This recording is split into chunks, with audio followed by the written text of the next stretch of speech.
Friends, మనందరికీ ఒక అలవాటు ఉంది కదా. కొత్త బట్టలు కొంటే పాతవి తీసేస్తాం. ఇంట్లో సామాన్లు ఎక్కువైతే పాడైపోయిన సామాన్లను బయటపడేస్తాం. కానీ మన మనసులో పేరుకుపోయిన పాత బాధల్ని, ఎవరో అన్న మాటల్ని, జరిగిపోయిన అవమానాల్ని మాత్రం ఏళ్ల తరబడి మోస్తూనే ఉంటాం. ఎప్పుడైనా ఆలోచించారా ఫ్రెండ్స్, ఈ అనవసరమైన భారాన్ని మోస్తూ మనం ఎంత అలసిపోతున్నామోనని?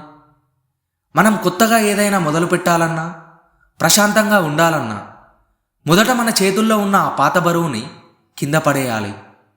వదిలేయడం అంటే ఓడిపోవడం కాదు ఫ్రెండ్స్, కొత్త ప్రయాణానికి సిద్ధమవ్వడం. మనం ఎందుకు వదిలేయలేం? ఎందుకంటే ఆ బాధని పట్టుకొని కూర్చోవడంలో మనకు తెలియని ఒక కంఫర్ట్ ఉంటుంది.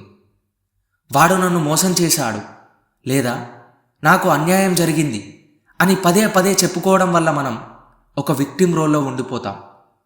కానీ ఒకటి గుర్తుపెట్టుకోండి ఫ్రెండ్స్, మీరు ఆ గతాన్ని ఎంత గట్టిగా పట్టుకున్నా జరిగిన దాన్ని ఎవ్వరూ మార్చలేరు. ఒక వేడి గిన్నెను పట్టుకుంటే ఎవరికి కాలుతుంది? గిన్నెకా లేక పట్టుకున్న నీకా? ఖచ్చితంగా నీకే కదా. ఆ మంట భరించలేనప్పుడు గిన్నెని వదిలేయడం తప్ప మరో మార్గం లేదు. మనసులో బాధ కూడా అంతే. ఇక్కడ బుద్ధుడు చెప్పిన మాట మీకు చెప్పాలి. గతాన్ని పట్టుకొని కూర్చోవడం అంటే వేడి నిప్పురవ్వని చేతిలో పట్టుకొని అది అవతలి వాడి మీద విసరాలి అనుకోవడం లాంటిది. ఇక్కడ కాలేది నీ చేయి మాత్రమే. ఇక్కడ జిడ్డు కృష్ణమూర్తి గారు కూడా ఒక మాట చెప్పారు. నువ్వు నిన్నటి జ్ఞాపకాలతో జీవిస్తున్నావంటే నువ్వు చనిపోయినట్టే లెక్క. ఎందుకంటే జీవితం ఎప్పుడూ ఈ క్షణంలోనే ఉంటుంది. నిజమే కదా. జరిగిపోయిన దాని గురించి ఆలోచిస్తూ ఉంటే ఇప్పుడు కళ్ళ ముందున్న అందమైన క్షణాల్ని మనం చూడలేం. వదిలేయడం అంటే క్షమించడం కాదు ఫ్రెండ్స్. ఆ విషయం నిన్ను ఇకపై బాధించకుండా నిన్ను నువ్వు కాపాడుకోవడం. ఒక్కసారి ఆలోచించండి ఫ్రెండ్స్, మనల్ని బాధపెట్టిన మనిషి ఎక్కడో హాయిగా ఉండొచ్చు, కానీ వాళ్ళని తలుచుకుంటూ నువ్వు మాత్రం ఇక్కడ నువ్వు నీ నిద్రని, నీ ప్రశాంతతని పాడు చేసుకుంటున్నావు. వదిలేయడానికి అర్థం వాళ్ళు చేసింది కరెక్ట్ అని ఒప్పుకోవడం కాదు.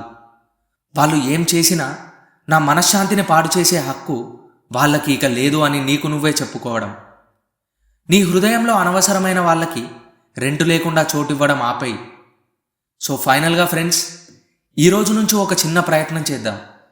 నేను వెనక్కి లాగుతున్న ఆ పాత జ్ఞాపకాన్ని, ఆ చేదు అనుభవాన్ని ఒక్కసారి గుర్తు తెచ్చుకో. థ్యాంక్ యూ నాకొక పాఠం నేర్పినందుకు. కానీ ఇక నీ అవసరం నాకు లేదు అని మనస్ఫూర్తిగా దానికి బాయ్ బాయ్ చెప్పేయి. నీ చేతులు ఖాళీగా ఉంటేనే కదా జీవితమిచ్చే కొత్త కానుకల్ని నువ్వు అందుకోగలవు. ఎండిపోయిన ఆకు కింద పడితేనే కదా కొత్త చిగురు వస్తుంది.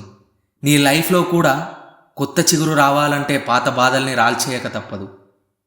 సో ఫ్రెండ్స్, వదిలేయడం అంటే వదులుకోవడం కాదు, నిన్ను నువ్వు విడిపించుకోవడం.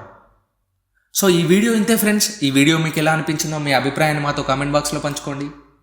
నెక్స్ట్ ఎపిసోడ్లో మరో ఇంట్రెస్టింగ్ టాపిక్తో కలుద్దాం. అంతవరకు bye. This is Nikhil signing off. Jai Hind.